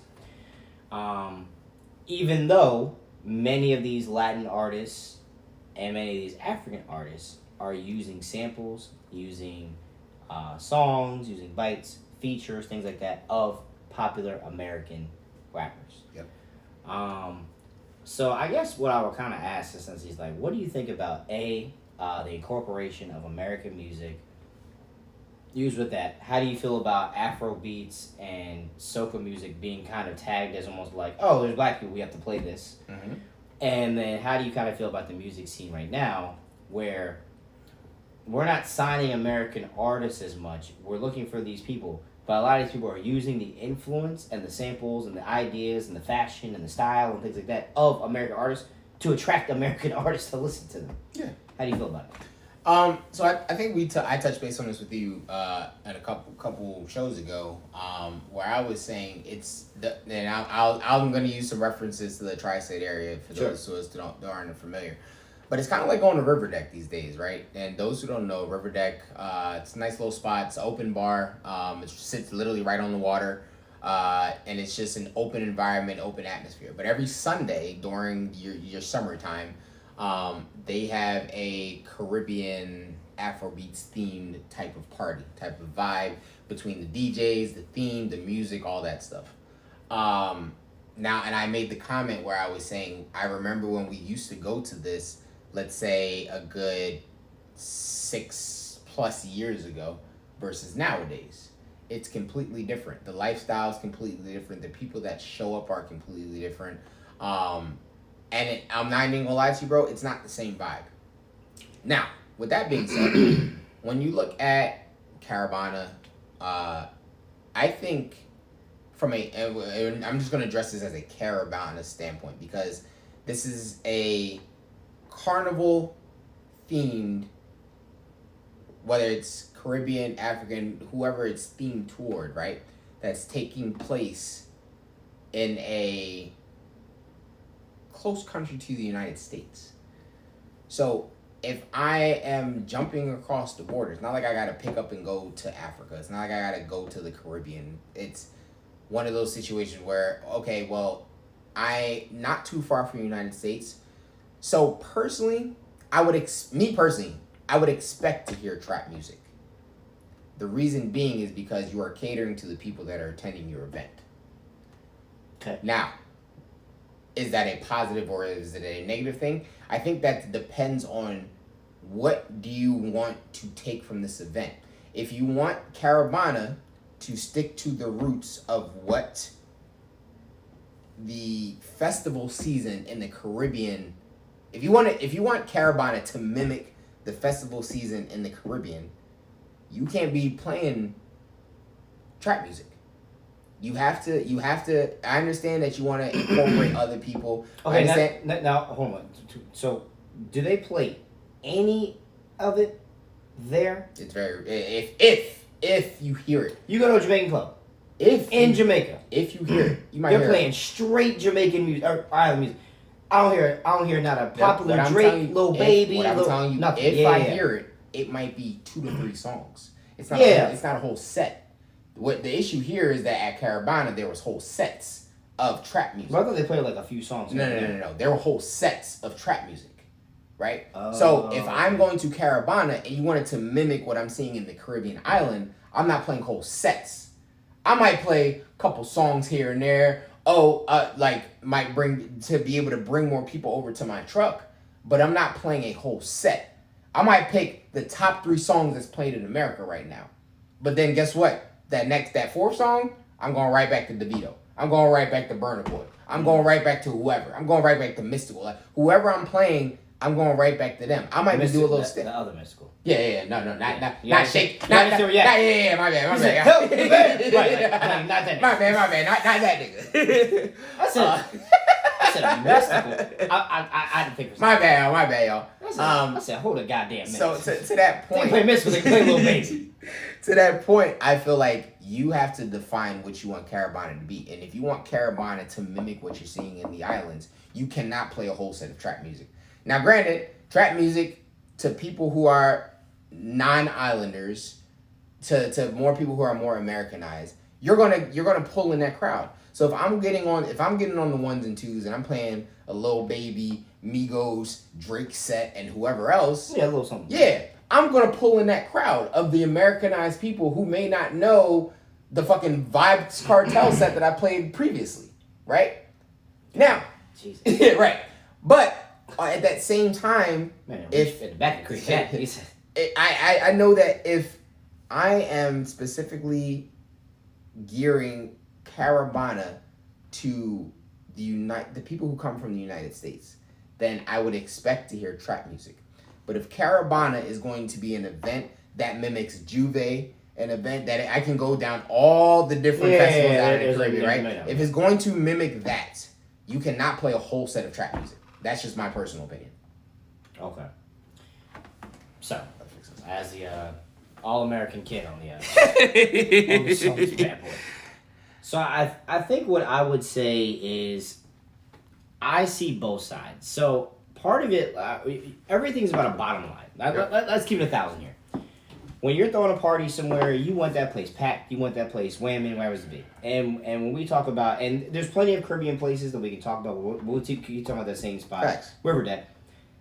We were there years ago. 5, 6, 7, shit. I mean, we've been going for mad long. For great. There was more space on that dance floor. Yes. There was more space in there, but yes, they literally sprinkled. But it was a I vibe. kid you not, they sprinkled maybe 10 American songs in there, and they were like Drake's Controller. Like it wasn't like a real like American song. It was like does something sound kind of like it, but it's somebody that we know on American radio. Or you had the hype songs, Your Computer, your Dreams and Nightmare. But I don't even know if they even played that much. They did. Like they went through their turn up section. Yeah, it would be like music. 2 or 3 songs, right? Yeah. And now you probably have like a solid maybe 20, 30 minutes where they do it. They may sprinkle a couple more in there. But the part that makes me laugh though is I feel like I could go to Caribana and I don't think anyone's gonna skip a beat if Gallus comes on. At all. No. So I feel like it's certain tracks, certain songs. Yeah. When Controller comes on, when Rihanna does still vibing. When Rihanna does Work. Yeah. Man, that shit ain't that fun. That is not authentic to wherever you at. But I feel like it's not authentic. But if Gallus come in, you still move your hips the same way you move your hips to the fucking the whatever the Vito song came over before that shit. Right. Now, at the same time, though, I think the part that we have to understand, too, is the way that it's advertised and the way that the traditions are held up is I feel like the traditions are very important to the people.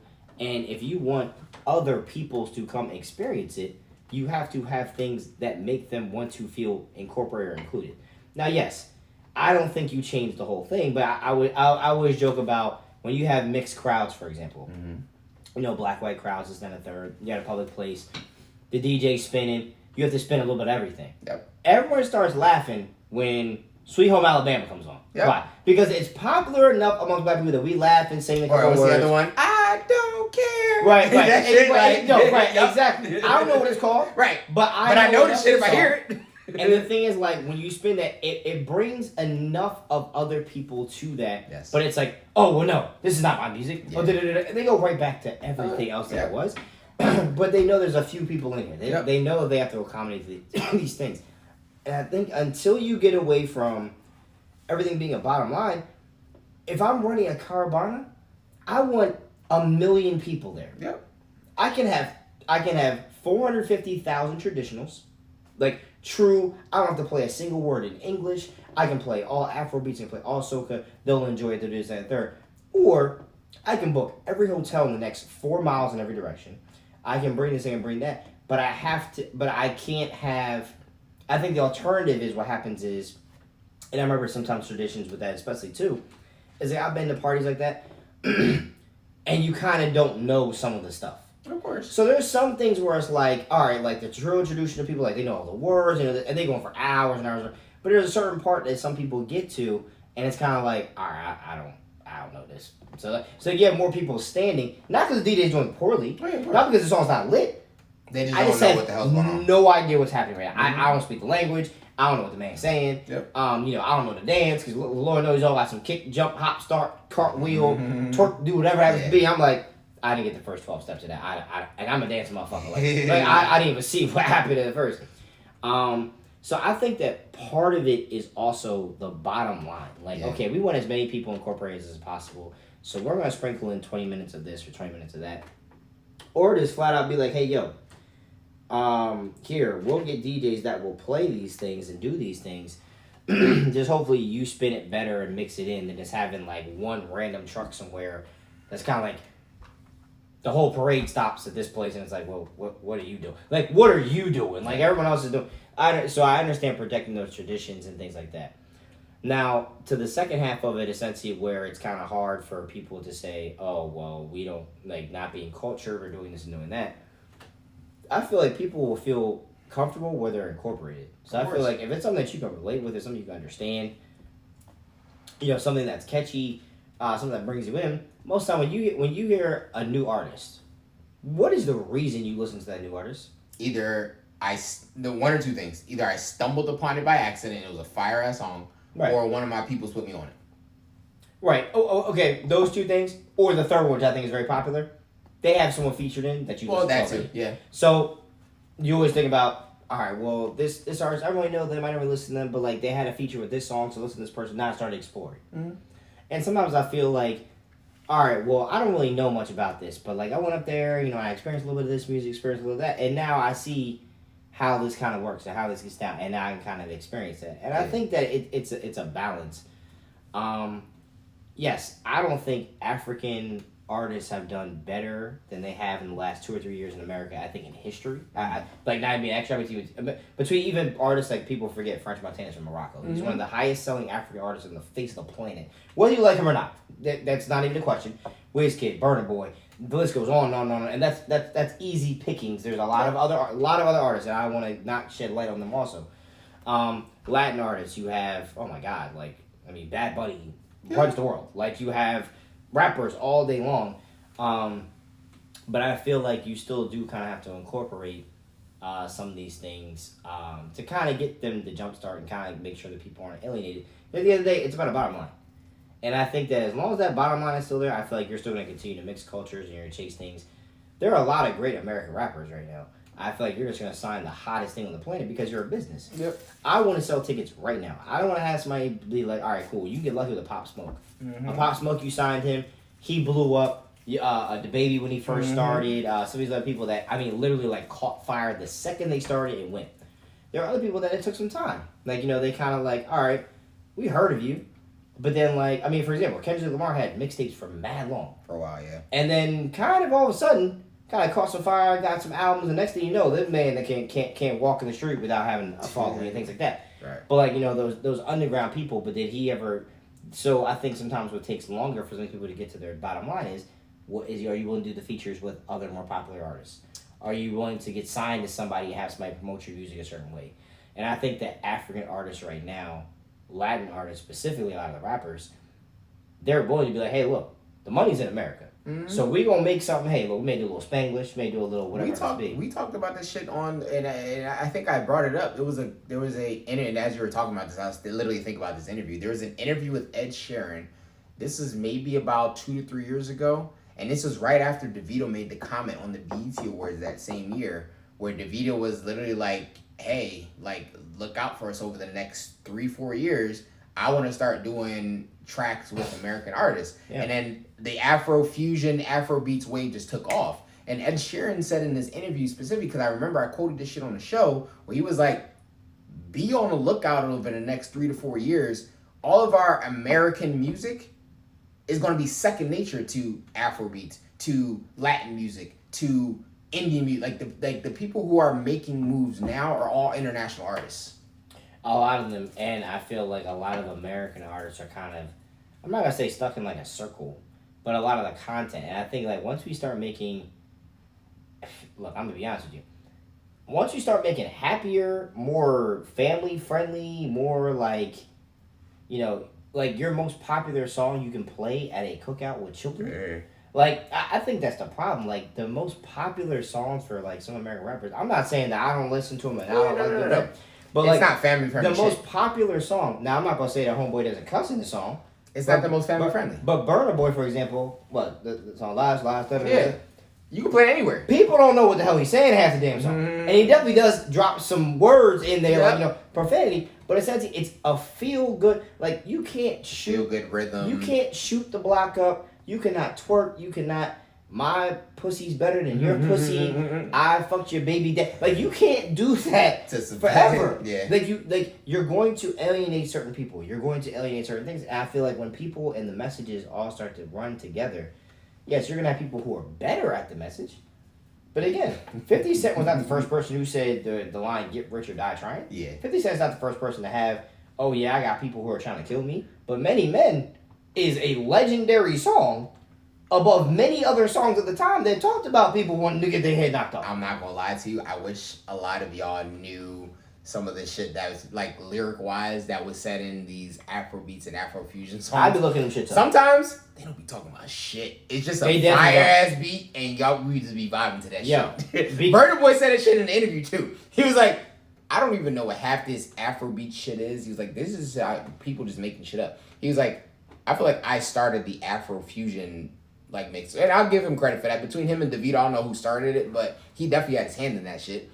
When you look at the overall, whatever we classify in the States here as Afro beats, look at the lyrics. I challenge you all. They ain't talking about shit. Yeah. It's the same thing as rap, and I keep telling people too. I would say, I know I listen to a lot of Latino music, Latin music, like that. Some songs do have some pretty cool messages. Some of this, some of that. But people are like, what's this song about? I'm like, to be honest with you, money, hoes, and rims. That's it. Same shit. That's really it. It is that dope. It's just a fire ass beat. Yo.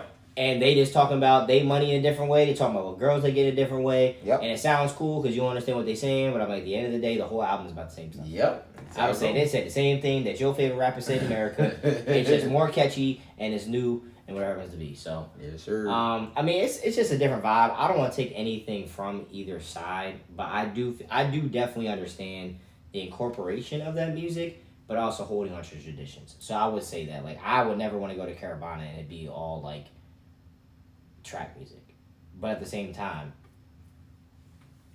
my brain gets a rest when there's some English sprinkled in that motherfucker, like, hey, or at least American English. I'm not gonna say they're not mumbling either. Don't get me wrong, because they be mumbling up here, but you know, you get a little future track in here from time to time. You know, you be alright. Call what it is. And I'm trying to tell you, it doesn't matter what party you at. Gallows is lit every time. Talk your shit. You know what I mean? Gallows goes every time. It's always the right time for Gallows. There you go, son. Well, we were speaking of that. I mean, we were going to these suggestions. Oh yeah, we talking about music and shit. Sure. So we talked about this shit on the pre-show for the Shape Up, and we were definitely going hone into this shit during the show. There's a lot of new music stuff that has been released this past week. Stuff that is upcoming, ready to be released. Some as early as by the time you hear this podcast. Some as early as 24 hours by the time you hear this podcast. But we've been spending a lot of shit. You want to go first? You want to go first? You go first. Go ahead. All right. So for one, we never really talked about it on the show, but I've definitely been spending it maybe a little bit more this week. So Rocket Power by Quavo came out about a week and a half ago. Yeah. Oh no, it did. Oh yeah, you're right. You didn't have a show. No show yet. So there you go. This is my recommendation. I was like, damn, yeah, I just thought I was like, I think I've listened to it far too much, so I thought it came out a couple weeks ago. It's fire. It Not is. gonna lie, it's fire. So Rocket Power by Quavo, definitely a nice little spin too. Y'all know I'm a heavy Russ fan. Now, granted, let me throw this little caveat in. This is not the upbeat Russ. So if you're looking for the upbeat Russ, this is not the upbeat Russ. This is lyrical Russ. He has not been on upbeat Russ in the last couple of projects. Right. But it doesn't mean it's bad. No. I'm just saying. This is lyrical Russ, and he does some lyrical surgery. Like, I pulled out captions. We were talking about pulling out captions. I pulled out captions from this album. A good number of them. So it's definitely, if you try and get some lyrical content, tune into it. It's called Santiago. He dropped that shit this couple days ago as well too. So tune in there. This is not a recommendation, but if you give a fuck about this man, you'll tune in and you'll listen to it. Dame Dollar dropped an album called Don Dollar. Yes, he did. I have gotten halfway through it. He had some good features on there. He featured Toby Ingwe. The song he did with Wheezy was fire. Just tune into it. It's a nice little vibe, nice little bop. Damian Lillard from the Damian NBA. Lillard who is currently on the Portland Trailblazers, trying to get out of there. So he dropped an album. And then upcoming albums, I know you're going to talk about Drake, so I'm going to let you handle that one. I'm looking forward to, because I've been in an ongoing debate back and forth, because also one of my favorite artists, Burna Boy, drops an album within 24 hours by the time the shit's released. It's called I Told Them. I've been looking forward to this shit the moment he announced this shit months ago. So now it's finally being released. It's not too far out, but it's also very close. I'm looking forward to this Insano album by Kid Cudi. That shit's going to be fire as well too. Oh, you lost my name. Bro? Oh, I'm a Kid Cudi fan. So I'm a Kid Cudi with Kanye guy. Understandable. But Kid Cudi by himself, unless the only part is when he's humming. That's it. He's a hell of a hummer. It's understandable. Man's like Stevie Wonder's harmonic. His last I don't know if you listen, but if you didn't, I suggest you go back and run that shit back because that shit. I'll give it a shot. Don't get me wrong. When it comes out, I will listen to it 100%. But yes, sir. Yeah, no, so. Yes, sir. As far and then well, this don't come out till October, but Breath of Fresh Air, Gucci Man was announced, so we gonna talk about that at a time. All right. From a TV perspective, the only new show that I started was C on Apple TV. Fire show. If you're a fan of Jason Momoa, if you're a fan of like kind of like season of that. Well, I literally just started rewatching some of it. Oh. I know we talked about it before, but like now that I'm actually like deep diving into it, fucking amazing. If you're those are people who like that, I don't necessarily qualify it as like Norse mythology, but kind of like that atmosphere, kind of like, you know, open field battles and shit like that, like your Game of Thrones type of shows. It's dope. It's phenomenal. Just to give you some type of context, those who are familiar with like Resident Evil and shit, like when there was an outbreak during the world that causes everyone, like I think there was only 2 million people left in the world, and then all these 2 million people that came back can no longer see. So that's the premise of the show. I'm not gonna give you too much, but watch the shit. It's actually pretty good. And then y'all know I'm on my anime shit. I just started. What's that show called? What the hell is that show called? Oh, My Hero Academia. So that shit's that's on my what's to watch this week. I'm caught up with One Piece. Definitely finished Black Clover. And I got a couple more things on the horizon, but right now we are tackling My Hero. So that's all I got. What you got, buddy? Well, I'll stay with the music vibes. So the Russ album, I have not made it to. Rocket Power by Quavo. Yes, sir. Good features, but essentially, I think he did well. I think it was back to the Quavo level. He kept referring back to trying to get back to before the tragic loss of Takeoff, yes, RIP, things like that. So it was a very good vibe. Look, Turn Up on the Click is still my song. That shit's fire, that shit is on replay. that is to me, Future's verse is up there with verse of the year. Yeah. And that, so I like that. Also, so Sierra, as we know, has released a couple of things here and there. She actually released a 7-song EP. It's called CC. Nothing crazy, but essentially she did release some good music. Good feel-good music. Go dance to it. No, it's not going to be 2005 Sierra, oh my God, filling arenas again. Absolutely not. But essentially, it's kind of cool to see her back on the scene. She's still a very good dancer, still a very good performer, things like that. But being married to Russ, was this a video album or is this a regular album? No, it was just a regular album. Okay. It was like 7 songs, like 20 minutes, something like that. Gotcha. If you guys listen to ESTG, he released El Toro 2. Yeah. Listen, that didn't make it all the way through. I have a little better review for that. I'd love to give a shout out of the song of the week. To me was with John Batiste and Lil Wayne. It's called Uneasy. John Batiste was on the keys, and Lil Wayne sounded like 08 Lil Wayne. That man said, yeah, he had bars in there, and that shit was clean, and he looked healthy in the video, and I was happy. I was very ecstatic with things like that. I don't have anything super crazy outside. Supposedly Drake's supposed to be dropping 4 My Dogs this weekend, which sounds like it's gonna be back to old Drake. Did you hear? Sorry to cut you up. Did you hear about all his fans that have been going back and playing some of his old mix, and there's a secret message in all the titles? His last 4 albums. Nice. So. Well, I mean, but sure, you mean honestly, never mind. This is for something like that. Oh, I'll tell you exactly. I'll tell you exactly. Yeah, I'll say exactly. Basically, all the names of the albums is all kind of like ran together as kind of like a message, and they kind of ran with the message of the overall albums itself. But yeah, he dropped a book, and in the book there's QR codes, and the QR codes link to all of these different albums. Oh yeah, well the book's already out, so yeah. That's what I'm saying. Yeah, the QR codes on there. But yeah, I don't have any new movies though, but I have that. New music, things like that. Yeah, that titles ruin everything. I don't know. I have to check that on my own free time. But essentially with that, so if that does drop, that's definitely gonna be quotables. It's definitely gonna be something going on for sure. So he made a post that says he said that I made an album to go along with the book. They said they missed the old Drake, Don't Tempt Me, and this one's for all the dogs. So that was the post, I guess, that was made.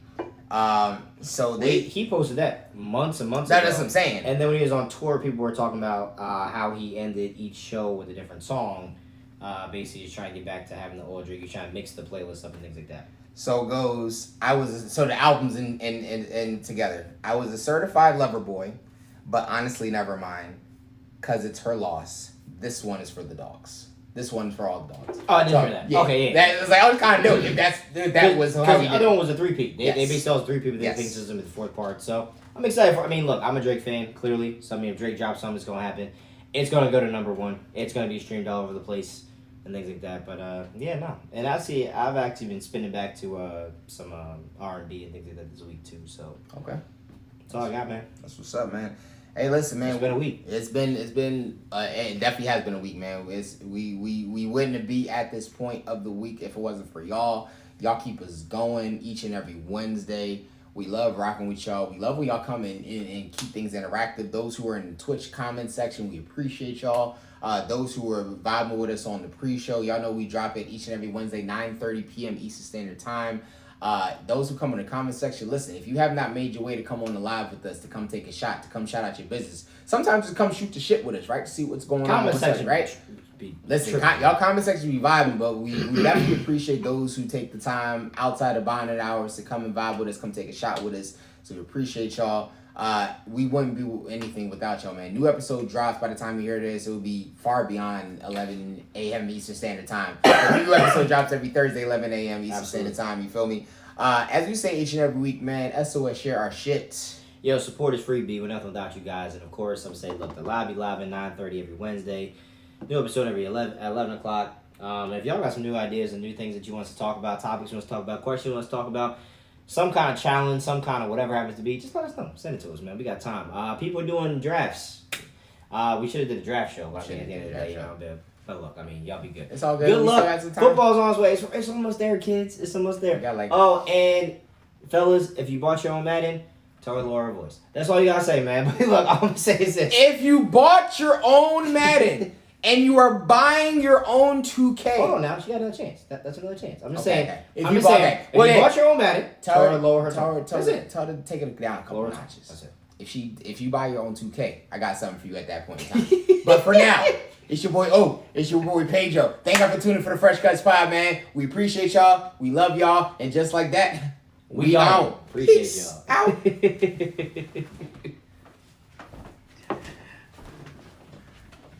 got me over here skiing and shit.